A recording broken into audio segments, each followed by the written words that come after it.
이 우주 만물을 창조하신 하나님께서 끝까지 당신이 원하는 그 일을 할 수 있게 끝까지 할 수 있도록 인도하시고 역사하십니다.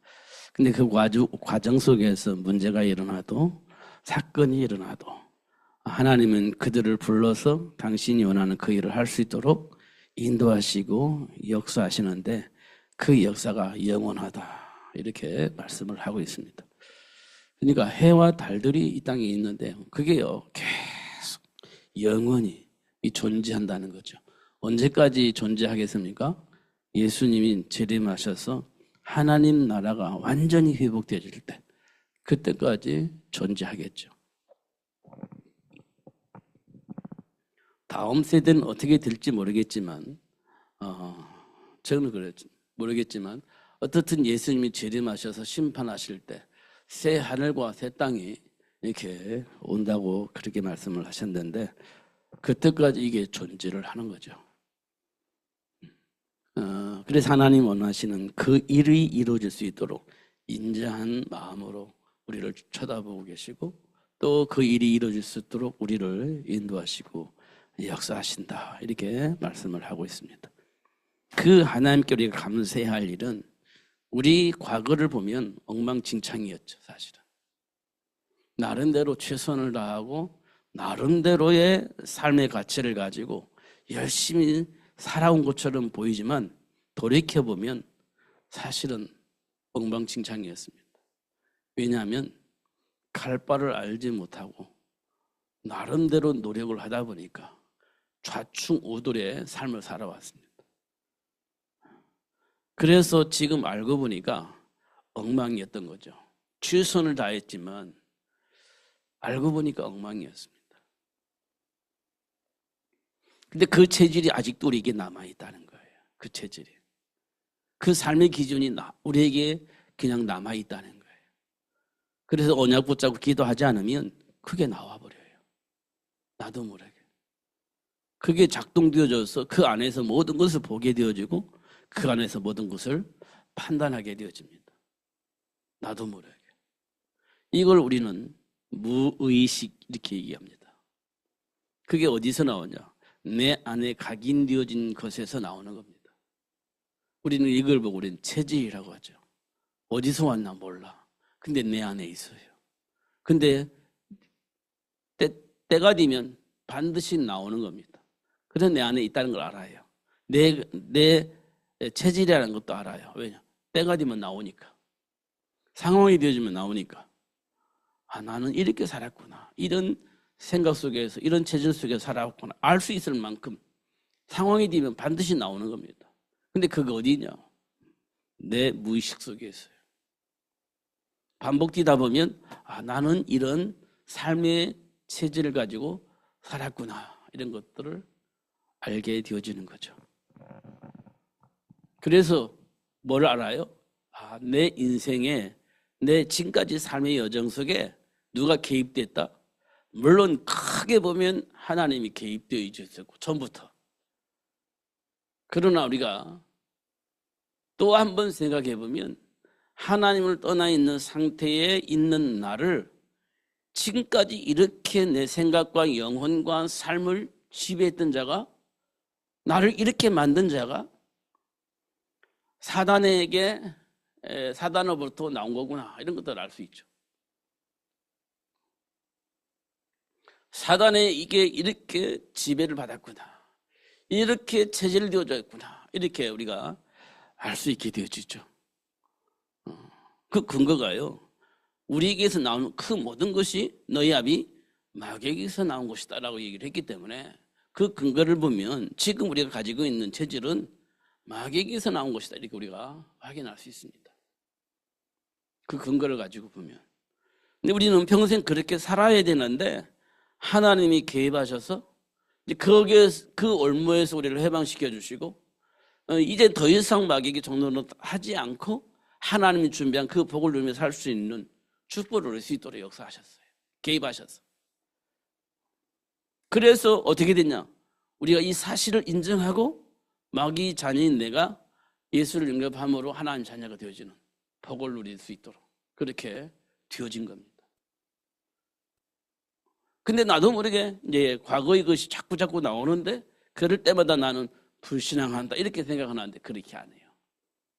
불신앙하는 것이 아니라 원래 내 안에 있는 것들이 작동되어지면 나도 모르게 나오게 되어 있는 거예요. 그게 무의식 속에서 나오는 거죠. 이런 것들이 이제 확인되어지고 정리가 되어진다면 어떻게 되겠습니까? 속지 않는 거지. 싸우게 되어지는 겁니다. 그러면서 어떻게 되겠어요? 하나님의 약속하신 축복이 내 삶 속의 열매로 나타나도록 역사하시는 하나님의 역사를 체험하게 되어지는 겁니다. 이게 굉장히 중요한 일이에요. 제가 주변에 사람들하고 얘기를 하다 보면 몰라서 그런 것이 아니라 내 안에 있는 기준 안에서 현장을 보고 생각을 하다 보니까 자꾸 하나님과 상관없이 내 기준 속에서 생각을 하고 말하게 되어진다는 거예요. 그래서 그 안에서 선택을 하고 있다는 거예요. 몰라서 그런 게 아니에요. 내 안에 있는 동기 때문에 그렇게 선택을 하는 겁니다. 어저께도 제가 늦게까지 대화를 좀 했는데요. 사람들이요. 그냥 좋은 것이 좋다라고 생각을 하고 그렇게 선택을 하려는 그런 모습도 보았어요. 좋은 것이 좋은 거다. 트러블이 안 생기는 것이 좋다라고 생각을 해요. 트러블이 안 생겨야지. 그렇습니다. 싸울 일이 없으면 좋죠. 그렇다 보면 타협을 하게 되잖아요. 타협을. 그 타협을 하다 보면 좋은 쪽으로 가게 해요? 나쁜 쪽으로 가게 해요? 타협은요, 대부분 나쁜 쪽으로 갑니다. 왜냐하면 내가 수용을 해줘야 되잖아요. 그런데 그 수용이 어느 쪽으로 가냐? 나쁜 쪽으로 가요. 싸우지 않아야 되니까. 트러블이 만들어지지 않아야 되니까. 일단 수용해 주는 겁니다. 그러면 나도 모르게 나쁜 쪽으로 가요. 한 걸음 한 걸음 나쁜 쪽으로 갑니다. 그게요, 창세기 6장 네피림 문화입니다. 하나님의 백성들이에요. 세상 사람들이 아름답게 보이고 그러다 보니까 트러블이 생기지 않도록 수용을 하다 보니까 결국은요, 하나님을 떠나는 일이 벌어졌어요. 그게 창세기 6장 네피림 문화입니다. 점점점 남방으로 옮겨갔더라 이런 말도 있습니다. 왜냐하면 힘들어지다 보니까 한 걸음 한 걸음 옮기다 보니까 하나님을 떠나서 다른 곳으로 움직여가는 모습들도 볼 수가 있습니다.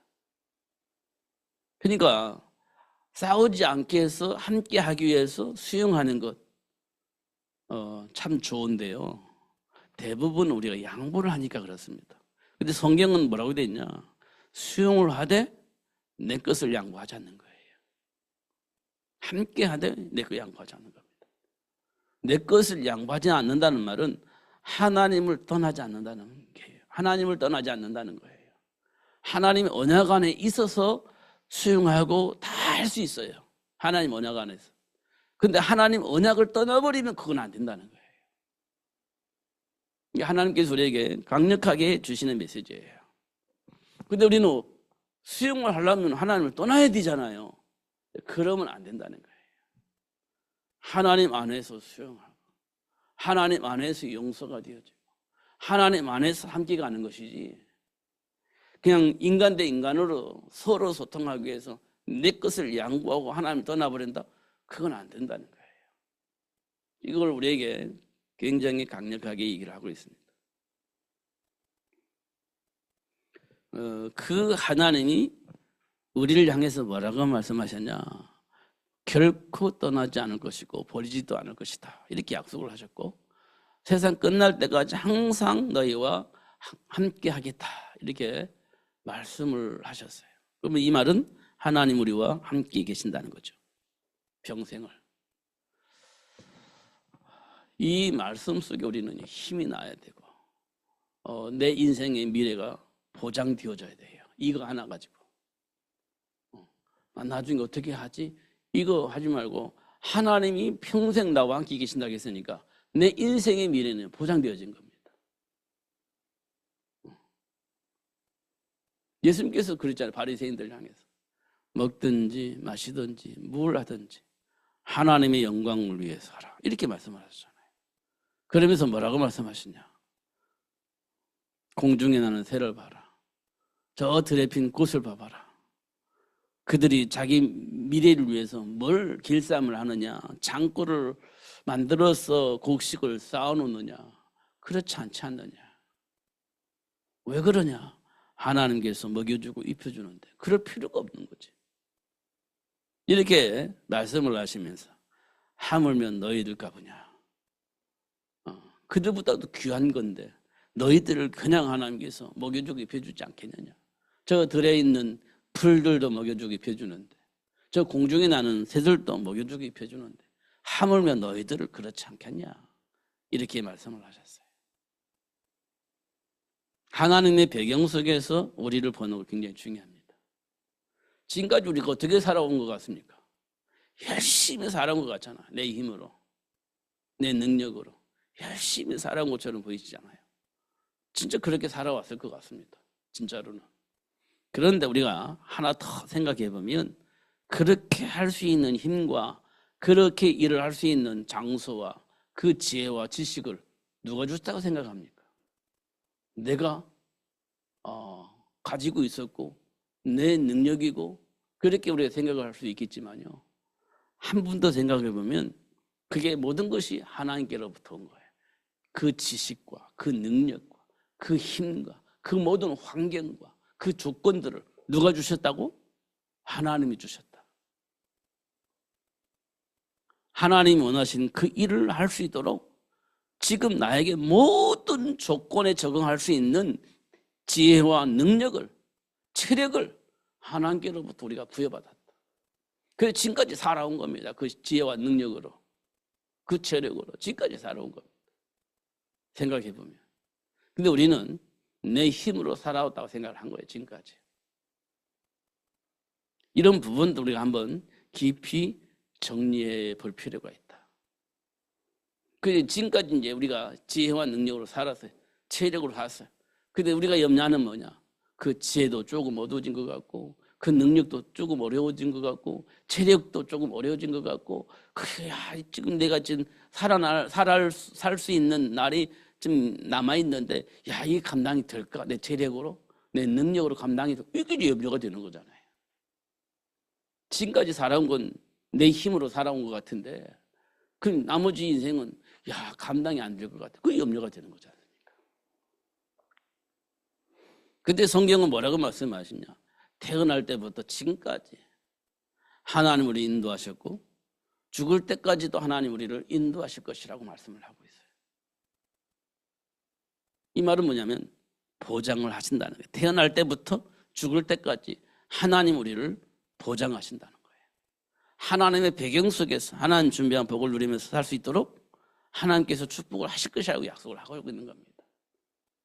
그러니까 우리는 모든 염려를 주님께 맡기고 하나님 준비한 약속하신 그 복을 가지고 누리면서 살면 된다. 이렇게 말씀을 하고 있어요. 그래서 우리는요. 아브라함처럼 본토 친척 아버지 집을 떠나서 하나님께로 왔어요. 억지로든 어떻든 간에 하나님께 왔어요. 그리고 난 이후에 보니까 억지로 온 것 같기도 하지만 나를 이렇게 만들어 가시는 하나님을 만난 거예요. 나를 만들어 가셨구나. 하나님이 원하시는 그 알게 하시고 그 복을 누릴 수 있도록 내 생각과 삶의 체제를 바꿔주셨구나. 이런 것들을 알 수 있게 하셨어요. 그래서 진짜 복의 근원이 될 수 있도록 사람을 낚는 어부가 되어줄 수 있도록 그렇게 지금 우리를 인도하시고 역사하시는 것을 확인할 수 있습니다. 이거 진짜 확인해야 돼요. 현장에서 또 내 안에 있는 감정 속에서 꼭 확인을 해야 됩니다. 중요한 것은 지금의 나를 보지 말고 지금은 나를 통해서 하나님이 주신 말씀을 봐야 돼요. 지금의 내 감정을 보지 마시고 지금의 감정을 가지고 하나님의 말씀 속으로 들어가야 돼요. 그럼 나를 향한 하나님의 메시지가 들려질 겁니다. 그래서 하나님이 이런 말씀을 나에게 주셨구나. 이런 나를 향해서 하나님께서 이런 메시지 주시고 이런 약속을 우리에게 주셨구나. 이런 체질을 가지고 있었기 때문에 하나님께서 이렇게 우리에게 말씀을 주셨구나. 이런 것들이 전부 다 확인될 겁니다. 그러면요, 나도 모르게 하나님께 감사하다는 말이 나오게 될 수 있습니다. 진짜 감사하다. 나는 순간순간 모면하고 순간순간 인본주의 쓰고 순간순간 막 이렇게 머리 써서 계산을 하고 이렇게 살아왔는데 그게 우리는 지혜라고 생각을 했거든요. 지혜. 근데 그게요, 나를 속이는 겁니다. 나를 속이는 거예요. 다시 말하면 하나님 편에서 하나님의 배경을 모르니까 인본주의 쓰는 겁니다. 이걸 보고 우리는 지혜라고 생각을 한 거예요. 근데 그게 인본주의예요. 그러면 어떤 일이 벌어지냐면요, 그렇게 하다 보면 하나님과 함께하는 삶을 누릴 수가 없어요. 그때 상황이 되면 인본주의를 쓰게 됩니다. 하나님 주신 언약 안에서 인도받는 것이 아니라 인본주의를 써요. 왜냐하면 그게 지혜라고 생각하고 그게 성령의 인도라고 생각을 했기 때문에 거의 못 빠져나옵니다. 가만히 잘 봐보세요. 그게 정직한 것인지 아니면 거짓말을 하는 건지, 그게 성령의 인도인지 아니면 사기꾼에게 사기를 당하는 것인지, 이거 한번 생각을 해보세요. 그러면 확인할 수 있습니다. 내가 성령의 인도보다는 인본주의를 쓰고 있었구나, 이런 것들을 확인할 수 있습니다. 그리고 우리가 요즘 제가 계속 뭘 보냐면 무질서와 질서를 보는 거예요.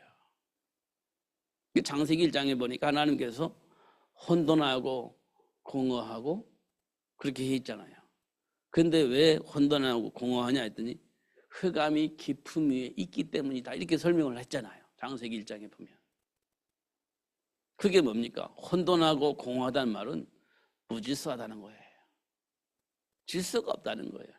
왜 무질서하냐? 흑암이 깊음 위에 있기 때문이다, 이렇게 하나님은 말씀을 하고 계세요. 무질서. 그게요, 인본주의가 되는 거예요. 인본주의. 그게요, 무질서입니다. 신비주의, 이게 무질서가 되는 거예요. 왜냐고요?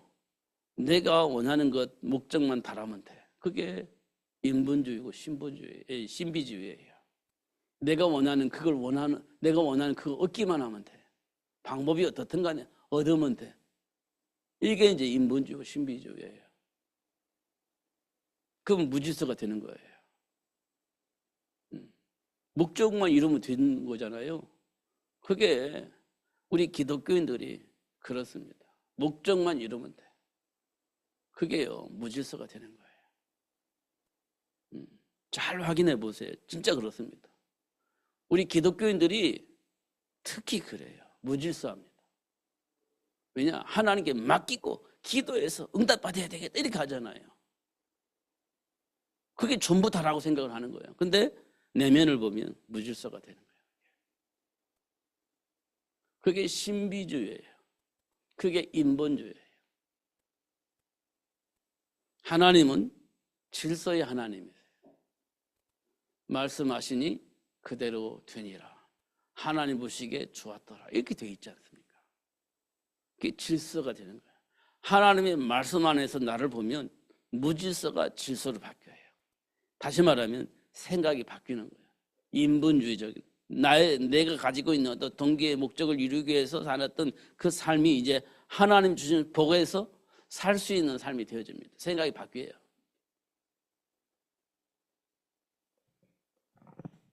그래서 세상이 세상에서 질서를 회복할 수 있는 삶을 살 수 있어요. 우리가 잘 알고 있어요. 근데 상황에 따라서 안 되어지기 때문에 안 되는 거지. 내 안에 있는 동기 때문에 안 되어지는 것이지. 다 알고 있어요. 질서 있는 삶이 무엇인지. 근데 상황 따라서, 감정 따라서 그게 안 되어지는 것이 문제인 겁니다. 그게 이제 무질서가 만들어지는 거거든요. 그걸 넘어설 수 있어야 된다는 거예요. 그걸 넘어설 수 있어요. 하나님의 말씀을 믿지 않으면 하나님이 우리에게 약속하신 그 배경을 모르면 넘어설 수가 없는 거예요. 그래서 우리를 향해서 본질상 진노의 자녀다 이렇게 이야기를 한 겁니다. 제가 오늘 말씀드리려고 했던 건 그거예요. 하나님께서 말씀하시니 그대로 되니라. 하나님 보시기에 좋았더라. 말씀대로 되어지는 모습을 보니까 하나님이 너무 좋았어요. 그리고 그 환경을, 그 상황을 그대로 유지할 수 있는 인간을 창조하시고 나서 하신 말씀이 진짜 좋다. 너무 좋다. 이렇게 표현했어요. 심히 좋았더라. 이렇게 표현했습니다. 질서를 파괴하는 마귀의 모든 일을 멸할 수 있는 권세를 주시고 관리할 수 있는 인간을 창조하시고 난 이후에 너무 좋다. 이렇게 얘기를 했습니다. 그리고 인간에게 하신 말씀이에요. 선악을 알게 한 나무에 먹지 마. 먹으면 안 돼. 반드시 죽을 거야. 이렇게 얘기를 했습니다. 이게 보장된 축복이에요. 보장된 축복. 근데 이걸 사단이 와서 딱 왜곡하니까 하나님의 말씀이 왜곡되어지면서 다른 생각, 다른 해석, 그러면서 다른 짓을 하게 된 거예요. 다른 짓을 하게 된 겁니다. 그게 지금 우리 삶 속에서 그대로 이루어지고 있어요. 하나님의 말씀을 붙잡아야 돼요. 하나님이 지금 우리에게 이렇게 복을 주셨구나. 하나님께서 이렇게 우리에게 약속하셨구나. 이게 내 인생의 답이 되어져야 돼요. 그러면 사단이 와서요, 유혹하고 있잖아요. 그러면 흔들리지 않아요. 왜곡당하지 않습니다. 다른 생각을 하지 않아요. 다른 선택을 할 수가 없죠. 그런데 그걸 모르면 다른 생각, 다른 해석, 다른 선택, 이게 자연스럽게 우리에게서 일어나게 되어집니다. 아브라함이 그랬어요. 기근 만났을 때. 그렇게 해석할 수밖에 없고 그런 선택을 할 수밖에 없잖아요. 우리가 아무리 생각해봐도 아브라함이 가지고 있는 그 감정 그대로가 우리가 이해가 되잖아요. 어쩔 수가 없잖아요. 우리가 볼 때는 기껏 만났는데 다른 해석을 할 수가 없잖아요. 다른 것을 선택할 수밖에 없잖아요. 다른 것을 선택할 수가 없잖아요. 그렇게 할 수밖에 없잖아요. 우리가 너무 이해가 되잖아요. 너무 이해가 되잖아요. 똑같은 거예요. 그럼 그런 상황이 되면 우리도 그렇게 해석을 하고 그런 선택을 할 것이라는 거예요. 근데 하나님은 우리에게 말씀해 주시죠. 그거 아니야. 이렇게 얘기를 해 주시는 거잖아요. 그거 아니야. 이렇게 말씀해 주시는 거잖아요. 맞지 않아요? 근데 우리는 그 상황을 다 알면서도 불구하고 그 상황이 되면 우리는 아브라함처럼 똑같은 해석을 하고 아브라함처럼 똑같은 선택을 하고 또 똑같은 행동을 하는 거예요. 이미 다 알고 있는데. 그러잖아요. 어쩔 수가 없잖아요. 지금 우리에게 하나님이 하시는 메시지가 그겁니다. 우리에게 주시는 메시지가 그런 거예요.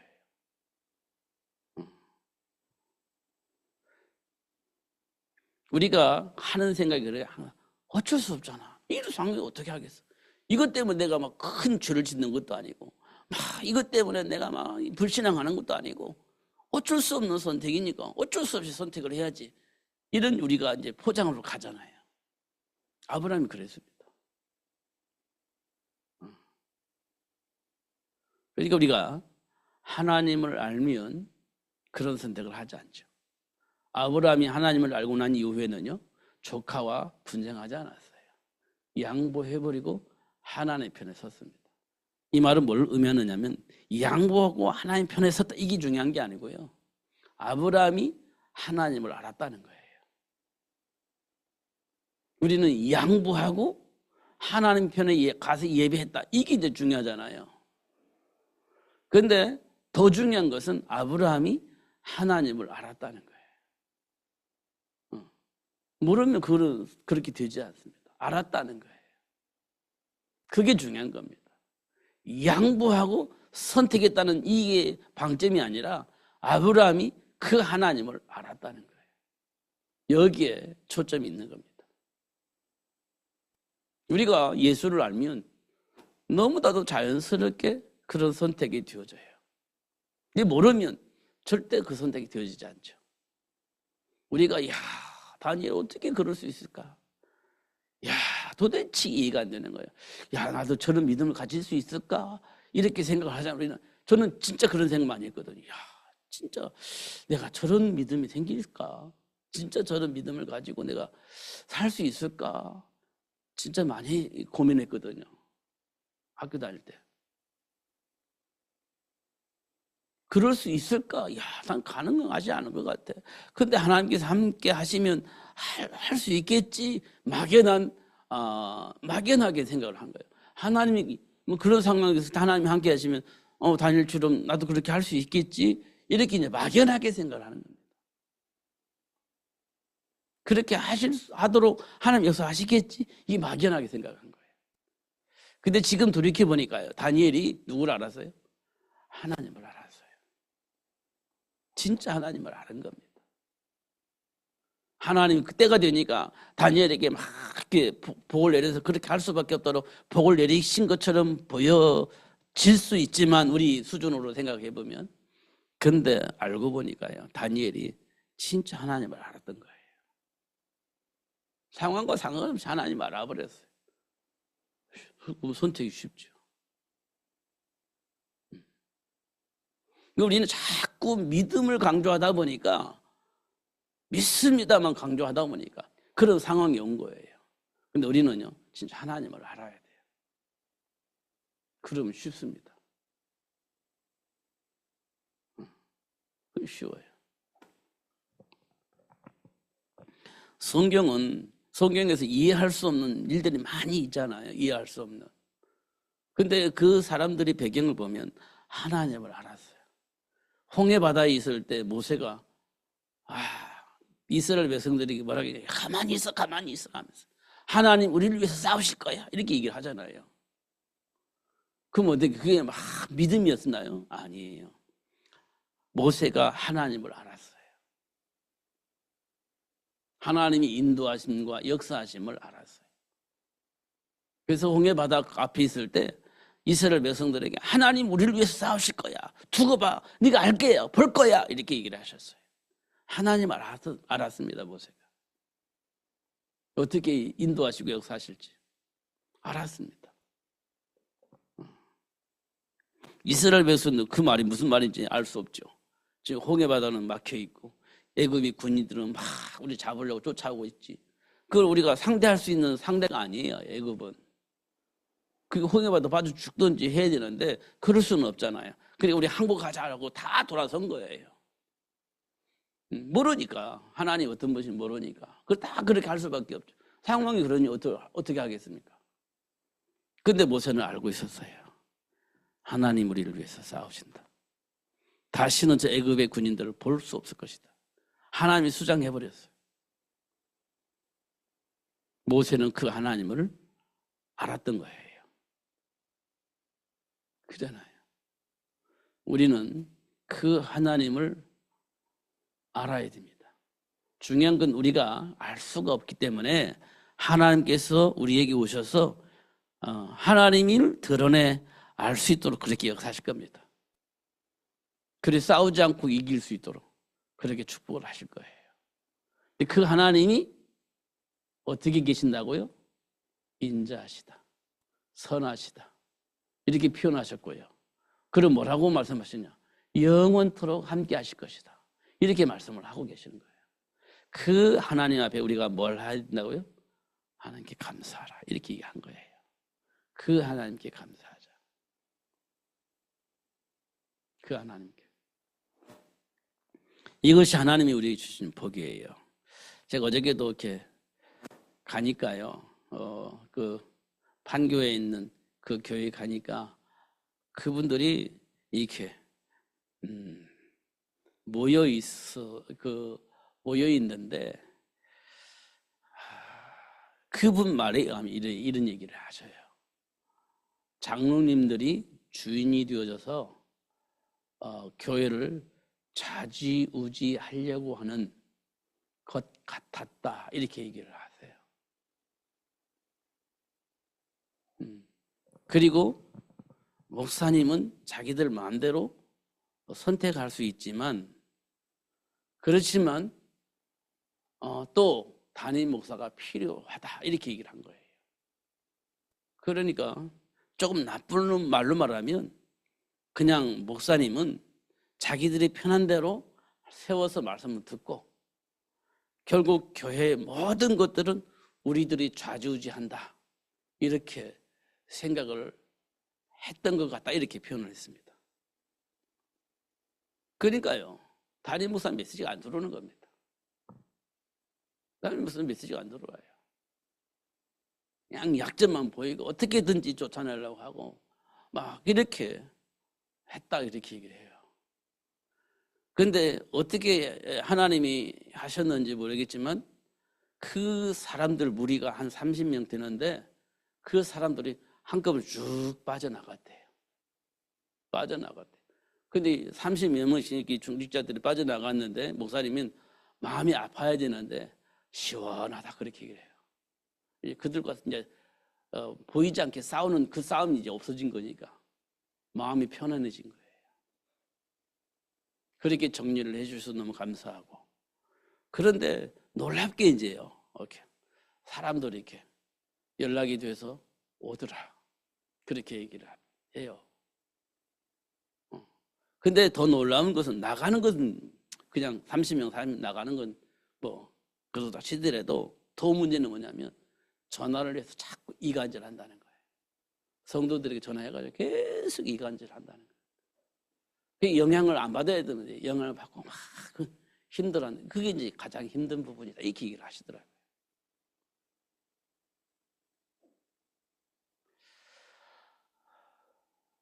우리가 하나님 안에서 생각을 하고 소통을 하면 이런 문제는 사라질 거라고 보는데 이게 참 정리가 잘 안 돼요. 이런 부분들. 그러니까요, 하나님이 지금 우리에게 주어진 일이 무엇일까 생각해 보면 만만치 않습니다. 그러나 하나님이 우리에게 주신 사명은 분명해요. 선명합니다. 이 부분을 놓고 우리 기도해야 됩니다. 잘할 거냐 뭐라고, 이건 나중에 문제고요. 하나님이 원하시는 것 알고 보면 선명해요. 이걸 우리는 소명이라고 하고 사명이라고 합니다. 선명해집니다.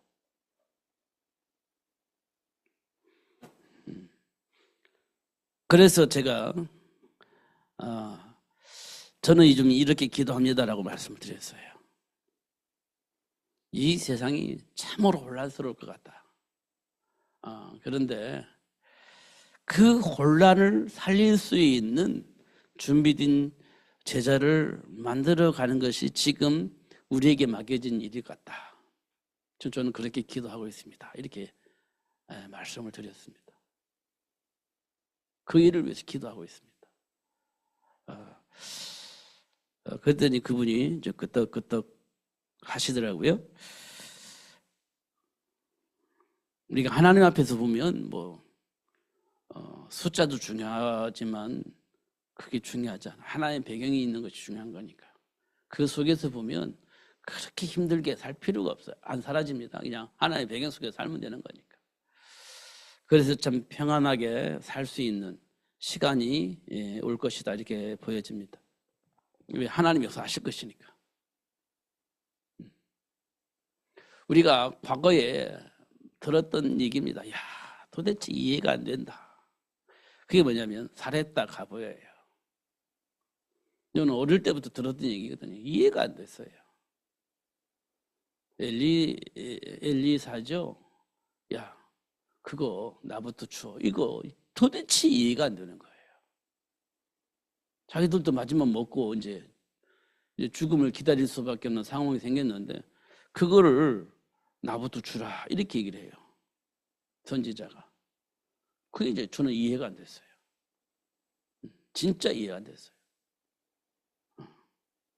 그걸 교회에서 목사님들이 이용해 먹습니다. 목사님들이 이용해 먹어요. 사실은. 근데 그 내용을 보면요. 하나님이 배경 속에서 보면 그게 이해가 되지는 겁니다. 하나님의 배경 속에서 보면. 그 엘리사가 중요한 게 아니에요. 하나님의 배경 속에서 보면 그게 이해가 되는 거예요. 그거 가지고 보지 않으면 성도와 목사님 사이에서 성도는 목사님을 위해서 헌신해야 된다. 이것밖에 해석이 안 돼요. 성도들은 불만이 있죠.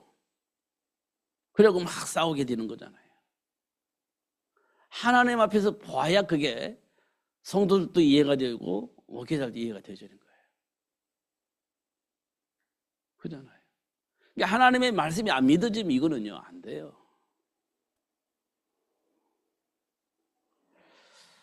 이런 부분도 우리가 하나씩 정리를 해나가야 됩니다. 어저께도 멋있게 지어진 교회 가면서 보니까 속에서는 그런 일들이 있는 거예요. 하나님 앞에서 안 보는 겁니다. 감정 속에서 그 분위기를 보는 거예요. 아, 그렇구나. 모든 현장이 그럴 거라고 봅니다. 그 현장 속에 있는 우리에게 하나님이 뭐라고 말씀하셨냐? 이 현장을 살릴 수 있는 자녀를 만들어라. 이렇게 얘기를 하고 있는 거잖아요. 노예 생활하고 있는 요괴배들 불러가지고 야, 모세 만들어내라. 이렇게 얘기를 하잖아요. 여러분 그게 이해가 되십니까? 노예 생활도 힘들어 죽겠는데. 그 얘기 하나 나온다고 해서 우리가 노예에서 해방되겠다고요? 말이 됩니까 그게? 하나님은 그렇게 하셨어요. 하나님의 계획 속에서 보면 그게 이해가 되어지는 겁니다. 근데 하나님이 말씀 안에서 보지 않고 내 감정 속에서 환경 속에서 보면 이해가 안 되는 거예요. 그거 순종할 수가 없죠. 말씀 안에서 봐야 그게 이해가 되어지고 순종할 수 있는 겁니다. 그 사람을 통해서 하나님 원하시는 일들이 이루어지는 겁니다. 그게 생육의 복입니다. 우리 그 눈이 열려져야 돼요. 그러면 우리가 준비할 수 있죠. 우리가 그 준비를 하면서 우리 자녀들을 키운 것 같아요? 아닌 것 같아요? 아니었어요. 그냥 내 생각과 내 감정대로 그냥 내 믿음으로 그냥 그렇게 해왔죠.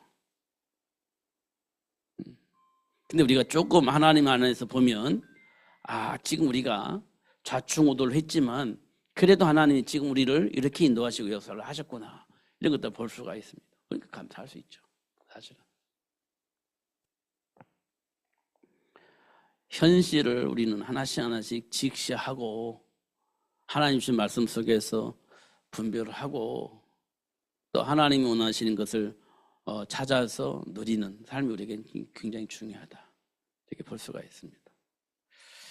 하나씩 이제 점검이 되어지고 확인이 되어질 것인데 무질서 이 부분을 볼 수 있으면 좋겠고 그 무질서 현장을 질서 있는 현장으로 바꾸시는 하나님의 역사도 볼 수 있었으면 좋겠고 그 일을 하기 위해서 하나님 우리를 선택하셨다. 그리고 우리에게 그 일을 감당할 수 있는 자녀를 준비할 수 있도록 축복하셨다. 이렇게 한번 볼 수 있었으면 참 좋겠습니다. 그러면 하나님께서 함께 하시는 것들이 확인되어지도록 그렇게 역사하실 겁니다.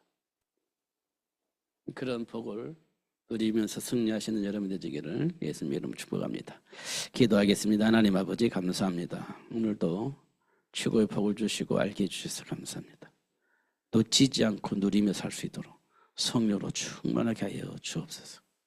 하나님 우리 안에 있는 여러 가지 것들이 하나님을 향한 불신앙이 되어지도록 만들기도 하고 때때로는 그것이 걸림돌이 되어지기도 하지만 발판이 되어져서 하나님이 준비한 복을 보게 하시고 그 복을 누릴 수 있는 그런 복이 회복될 수 있도록 역사하시는 것을 확인합니다. 하나님 아버지, 하나님 주신 말씀 속에서 답을 찾고 그 안에 준비된 복을 보게 하시고 그 복을 선택하는 삶이 될 수 있도록 축복해 주옵소서. 예수님 이름으로 기도하옵나이다.